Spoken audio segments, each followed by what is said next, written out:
think the general philosophy behind PlayStation All-Stars as a game is a mashup. And so when it came to the levels, we simply just applied the same thinking that we were already applying to our character roster. The levels and the mashups, they don't just sit next to each other, they actually do interact. And I think that was really important for us to have the worlds sort of recognize each other and interact with each other and have that interplay.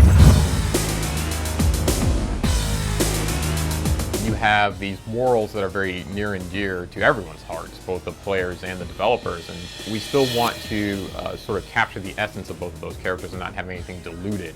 And so we know a lot of our fans are going to be able to pick up on that and sort of appreciate that sort of nod to their knowledge about sort of the PlayStation universe. So we kind of take a lot of approaches when coming together with some of these mashups.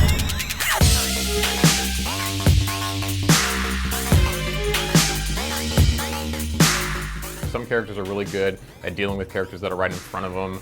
That can be close and far range, like a Kratos or a Radic. And then you've got other characters who are really well suited to dealing with characters directly above them or below them. And so what we start to do is we begin to create play spaces that can take advantage of some of these character advantages and disadvantages. You'll have levels like Parappa's Dojo, which are really empty, sort of blank slates, but it's an extremely small level. It's actually one of our smallest levels. So the sort of claustrophobic feeling combined with the lack of verticality creates a very specific sort of playstyle.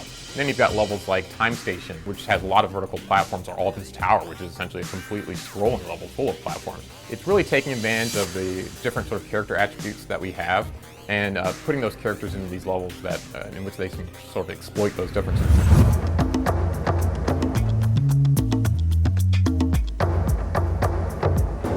We're working with a producer, John King, who is very famous in the music world. And what we're doing is we're taking some original sort of takes on very classic PlayStation music. So when you go to Sandover Village, you'll hear the very familiar Jack and Dexter music, but sort of reinterpreted by John King. And then as the mashup gets introduced and sort of progresses across the levels, John actually is remixing and reintegrating that mashup's home music as well and create an all new piece.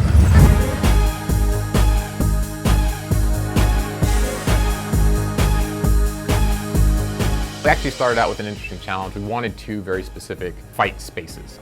We really wanted a very small claustrophobic fight space. So actually the first part of Uncharted is our smallest fight space in the entire game. And then eventually, just like Drake did, you spill out into the back and now all of a sudden you're fighting in the back of an airplane, which is actually one of our largest play spaces. So it creates a very drastically different play style. So instead of crashing down, you sort of continue to float up.